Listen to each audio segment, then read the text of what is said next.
चाय की प्याली देख संध्या ने बड़ी ही खूबसूरत सी 4 पंक्तियां कहीं।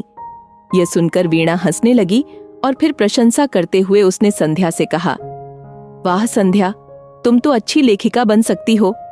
इस बात पर संध्या जोरों से खिलखिलाकर हंस पड़ी और विस्मित होकर कहा, लेखिका और मैं?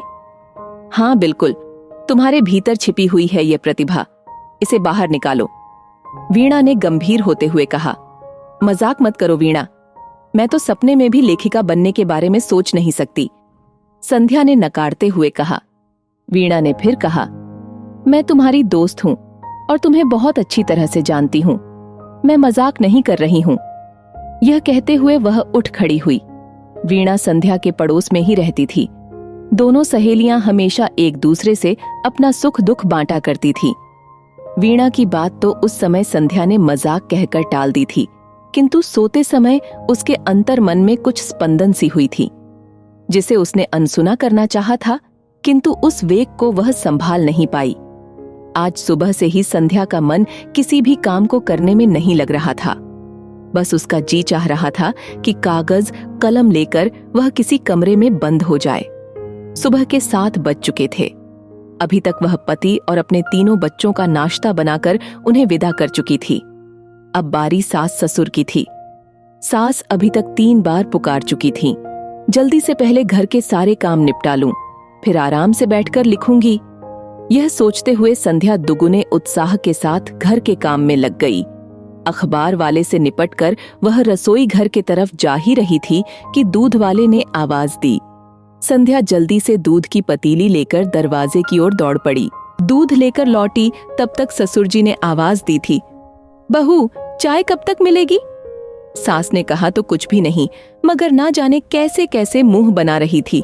संध्या ने जल्दी से भिगोकर रखे बादाम, खजूर और फीकी चाय ससुर को दिए। इस बीच उसने गैस पर दूध उबालने के लिए चढ़ा दिए थे। अब सास की सामग्री वह तैयार कर रही थी। उसने जल्दी से दूध फाड़कर छेना बनाया, नमकीन बिस्किट निकाला और चीनी वाली चाय बनाई। सभी को लेकर वह सास के पास गई। सास ने आंखें लाल पीली करते हुए कहा, घड़ी देखा है तुमने? आज मुझे नहाने और पूजा करने में कितनी देर होगी, इससे तुमको क्या मतलब? नाश्ता देर से करूंगी तो पेट में गैस बनेगी और फिर पूरा दिन बर्बाद। सास ने आंखें लाल पीली करते हुए संध्या को 10 बातें सुना दी। साथ में वह छेना भी खाती जा रही थीं। संध्या किसी तरह से जान छुड़ाकर रसोई घर की तरफ भागी। जल्दी से रसोई बना लेती हूं, फिर कुछ लिखूंगी। संध्या के मन में हजारों विचार आने शुरू हो गए थे। भीतर एक छटपटाहट थी, मगर बेबस इतनी मानो किसी ने उसे जंजीरों में जकड़ दिया हो। तभी धोबी की आवाज सुनाई पड़ी, मेम साहब कपड़े देने हैं तो दे दो। उसकी तंद्रा टूटी, मानो 5वें तले से वह सीधे नीचे गिर गई हो। आ रही हूं कहते हुए उसने सास ससुर, पति और बच्चों के कपड़ों को इस तरह निकालना शुरू किया मानो सीबीआई के इंस्पेक्शन में घर में छापामारी पड़ी हो। गुस्से और झल्लाहट के बीच में वह कपड़े गिनकर धोबी को दे रही थी। साथ में सोचती भी जा रही थी, काश मेरे पास एक बंदूक होती। जितने कपड़े हैं उतने गोली मारकर इसका सीना छलनी कर देती। इसे भी अभी ही आना था। अब संध्या के हाथ जल्दी जल्दी सब्जियों को काट रहे थे। वह इस तरह से सब्जियों को काट रही थी मानो कसाई हो। उसके बाद कुकर में उसने चावल दाल चढ़ाकर जल्दी से आटा गूंथना शुरू किया, क्योंकि सास ससुर के मॉर्निंग ब्रेकफास्ट के बाद दूसरा ब्रेकफास्ट देना था। संध्या ने अपनी सारी कुड़न आटे पर निकाल दी। नतीजा यह हुआ कि उसके फुलके बहुत ही अच्छे बने। सास ससुर को ब्रेकफास्ट कराने के बाद कर वह जल्दी से नहाने गई। अचानक याद आया, अरे पूरा घर अस्त व्यस्त है, उसे ठीक करना तो मैं भूल ही गई थी। डस्टिंग भी करना है। संध्या के पति विशाल और बच्चों के जाने के बाद उस घर की हालत ऐसी हो जाती थी मानो थोड़ी देर पहले तूफान आया हो या पूरे घर में बंदर उछल कूद करके गया हो। बिखरे घर को संवारने और समेटने में संध्या को करीब आधा घंटा लग गया। वह सारे काम निपटाकर बाथरूम में घुसी और अभी नहाना ही शुरू किया था कि अचानक याद आया, वॉशिंग मशीन में कपड़े पड़े थे, उन्हें वह फैलाना भूल गई थी। नहाकर निकली तो जल्दी से सारे कपड़े उसने तार पर फैलाए। गीले बालों को शिवजी की जटा की तरह बांधकर उसमें क्लचर फंसा दिया और पूजा घर की तरफ दौड़ पड़ी। भगवान को अगरबत्ती दिखाने के बाद मंत्र पढ़कर बेचैनी में उसने इस कदर घंटी बजाना शुरू किया जैसे साक्षात शिवजी के गण उसमें प्रवेश कर चुके हों। सास ससुर को प्रसाद देने के बाद उसने घड़ी देखा। 12 बज गए, बच्चों को स्टॉपेज से लाना है। वह निकलने को थी कि अचानक उसे याद आया, मैंने तो अभी नाश्ता भी नहीं किया है। वह रसोई में दौड़ी। रोटी में सब्जी डालकर उसे रोल बनाकर वह मुंह में इस तरह ठूंस रही थी जैसे उपवास के पहले का अंतिम खाना हो। घर में बच्चे आ चुके थे। उनकी धमा चौकड़ी और सास ससुर के अनगिनत नखरों के बीच संध्या का सेकंड शिफ्ट का काम शुरू हो चुका था। इसे निपटाते हुए लगभग 2:45 हो चुके थे।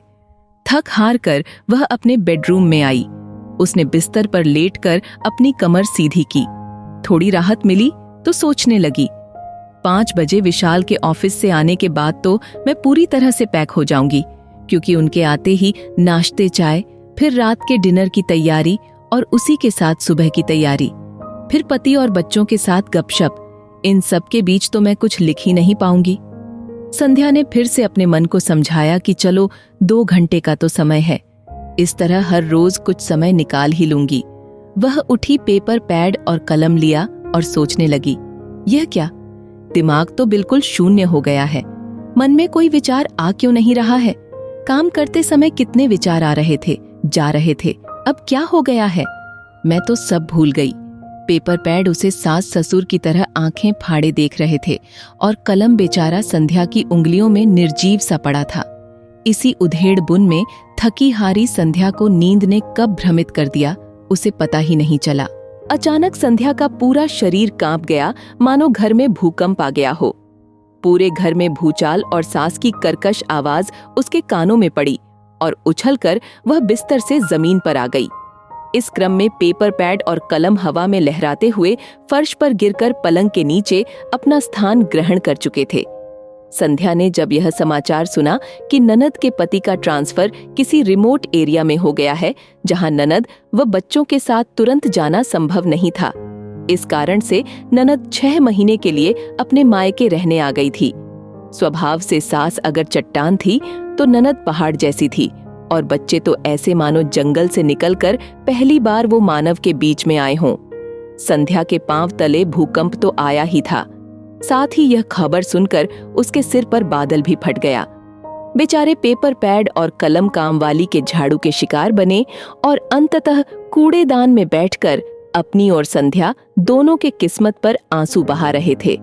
किंतु कूड़ेदान, वह तो गर्व से सीना ताने अपनी किस्मत पर खिलखिलाकर हंस रहा था।